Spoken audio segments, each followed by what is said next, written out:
Late night glow on silent screens. Another story in between. Coffee cold, fingers fly beneath a vast, watchful sky. Good evening, I'm Lydia Dela Cruz. Tonight we turn our focus to the growing climate crisis here in the Philippines, a nation on the front lines of extreme weather. In recent months, we've seen typhoons strike with greater intensity, leaving thousands displaced and livelihoods destroyed. Rising sea levels are swallowing coastal villages, while flash floods and landslides threaten communities across the archipelago. Scientists warn that these events are no longer isolated. They are part of a dangerous pattern linked to climate change. Here in Negros Occidental, families are rebuilding after the latest storm. Many tell us they fear the next one will come sooner, stronger, and harder. Relief efforts are underway, but residents say long-term resilience, stronger infrastructure, sustainable farming, and climate education is what they truly need. Environmental advocates stress that unchecked development, like hillside deforestation in Cebu, only worsens the risks. They call for urgent action to protect ecosystems that serve as natural shields against disaster. Families are working tirelessly to rebuild what little remains of their homes. The storm left thousands displaced, and tonight the struggle for recovery continues. Earlier today, President Ferdinand Marcos Jr. visited evacuation centers, promising immediate relief and long-term rehabilitation. He assured residents that food packs, medical supplies, and financial assistance are on the way, but for many here, the challenge is not just surviving the aftermath, so preparing for the next storm. And locals tell us they've grown weary of promises that fade once the cameras leave.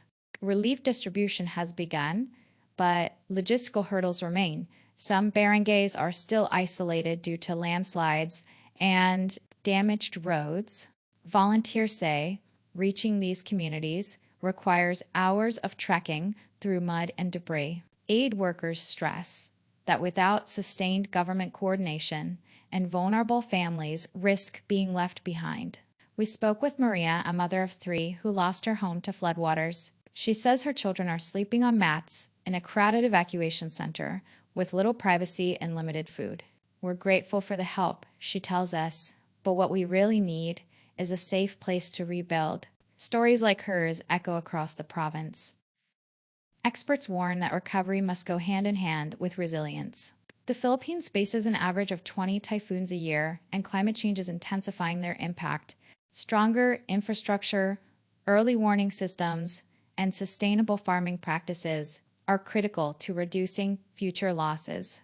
Without these measures, communities will remain trapped in a cycle of destruction and rebuilding. Local organizations are stepping up, youth groups are clearing debris, churches are opening their doors to evacuees, and farmers are pooling resources to replant devastated fields. These grassroots efforts highlight the resilience of Filipinos, but residents say they cannot do it alone. They need consistent national support, not just emergency relief. Cebu, where allegations of mass tree cutting in Monterrasas de Cebu have sparked outrage and debate. Environmental groups claim as many as 700 trees were felled to make way for development. The developer denies the accusations, insisting their project complies with environmental standards. But here on the ground, residents say the scars on the hillside tell a different story. Communities living at the foot of these hills worry that the loss of tree cover could trigger landslides during heavy rains. Cebu has seen deadly landslides in the past, and locals fear history could repeat itself. One resident told us, "We've seen what happens when the land is stripped bare. We don't want to bury our loved ones again." Environmental advocates argue that unkept development is worsening climate risks. Trees here are not just scenery.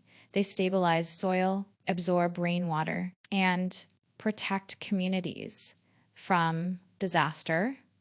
Cutting them down, they say, is like removing nature's shield. Advocates are calling for stricter enforcement of environmental laws and greater transparency in development projects. The developer, meanwhile, maintains that their project is sustainable and that no illegal tree cutting has taken place. They insist they are planting new greenery and following government guidelines.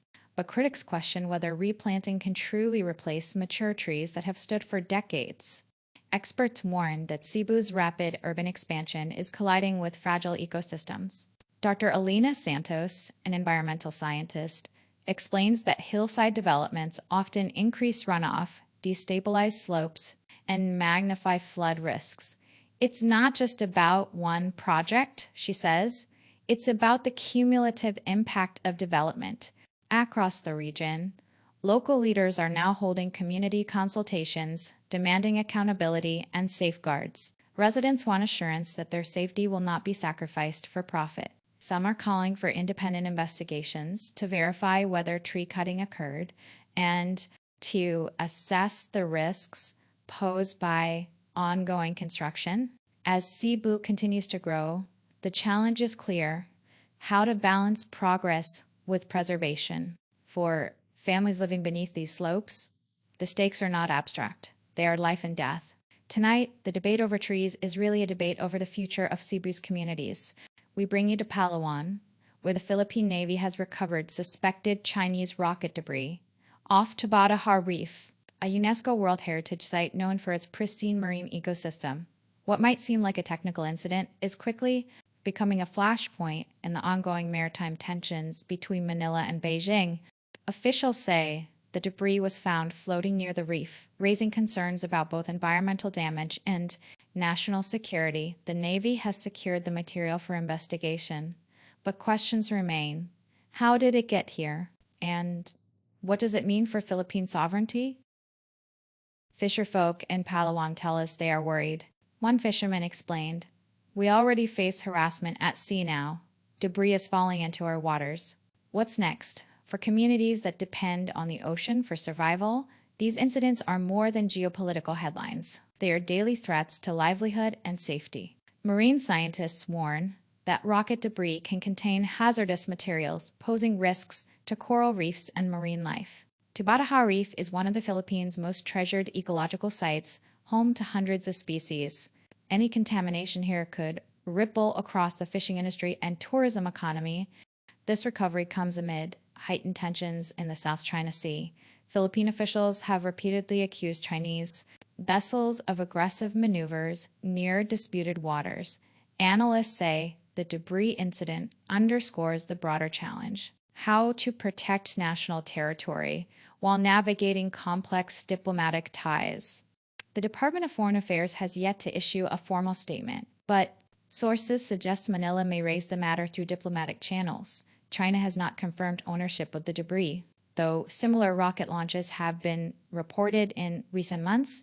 For now, the debris sits in secure custody, but the questions it raises remain unresolved. Is this an isolated incident or part of a larger pattern in contested waters? For Filipinos living along the coast, the answer could shape not only their security, but their future. We now focus on a political confrontation that has captured national attention. The Ombudsman has challenged Congressman Zaldico to present evidence after controversial claims he made in recent hearings. At stake is not only one man's credibility, but the broader question of accountability in Philippine governance. The Ombudsman's office insists that allegations must be backed by proof, warning that unsubstantiated claims erode public trust. Officials say they are prepared to pursue legal remedies if Congressman Ko fails to substantiate his statements. This move underscores the institution's role as a watchdog, tasked with ensuring integrity and public service. On the streets of Manila, opinions are divided. Some citizens applaud the Ombudsman's firm stance, saying it's time politicians are held accountable for their words. Others worry the confrontation could distract from pressing issues like inflation and disaster recovery. One voter told us, "We want leaders who answer with facts, not theatrics." The Catholic Bishops' Conference of the Philippines has weighed in, calling for truth and due process. Church leaders emphasize that accountability is not just a legal matter, but a moral one. They urge public officials to uphold honesty and transparency, reminding the nation that governance is a sacred trust. Political analysts say the case highlights a recurring challenge in Philippine politics: the tension between rhetoric and responsibility. Dr. Ramon Villanueva, a governance expert, explains that unchecked statements can fuel misinformation and weaken institutions. When leaders speak without evidence, He says, they risk undermining the very democracy they represent. Inside Congress, allies and critics of Zaldico are watching closely. Some lawmakers have expressed support, while others urge caution, warning that the credibility of the legislature itself is on the line. The outcome of this dispute could set a precedent for how future claims are handled in the halls of power. We now bring you to Manila, where the Philippines has officially launched its ASEAN 2026 chairmanship. The ceremony was marked by optimism, symbolism, and a bold agenda to lead Southeast Asia into a future shaped by artificial intelligence, climate resilience, and regional unity. Officials emphasized that technology must serve people, not replace them. The Philippines pledged to guide ASEAN in harnessing artificial intelligence responsibly, ensuring it strengthens economies, improves disaster response, and enhances education. Delegates say this is not just about innovation, but about inclusivity, making sure no community is left behind in the digital age. Foreign Affairs Secretary Enrique Manalo highlighted the Philippines' role as a bridge between tradition and modernity. We are committed to leading ASEAN with both vision and compassion, he said. Leaders from neighboring countries echoed support, noting that the Philippines' experience with climate challenges gives it unique authority to champion resilience across the region. Climate change was a recurring theme. The Philippines, battered by typhoons and rising seas, vowed to put resilience at the heart of ASEAN's agenda. Officials announced plans for regional cooperation on disaster preparedness, renewable energy, and sustainable farming. For communities living on the front lines, these pledges could mean the difference between survival and devastation. Analysts say the chairmanship is an opportunity for the Philippines to showcase leadership beyond its borders.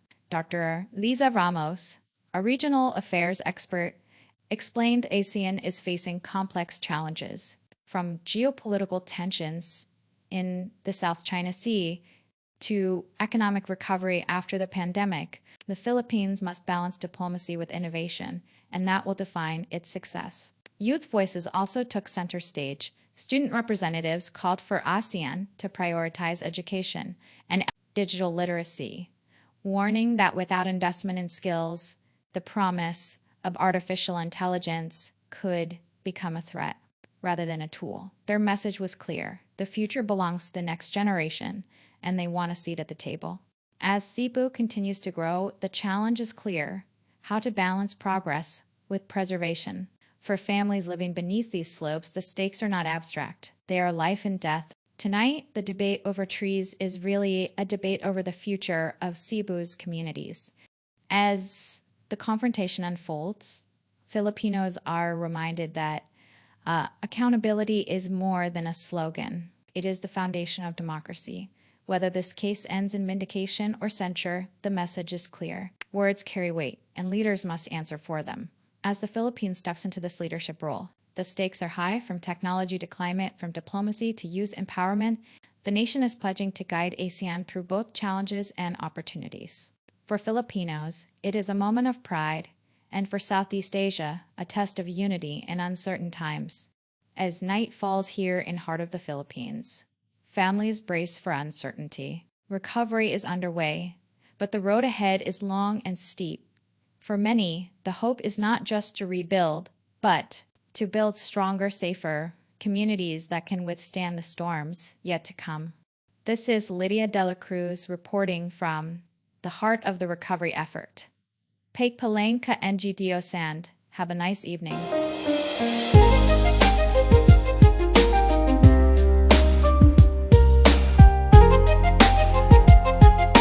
Late night glow on silent screens.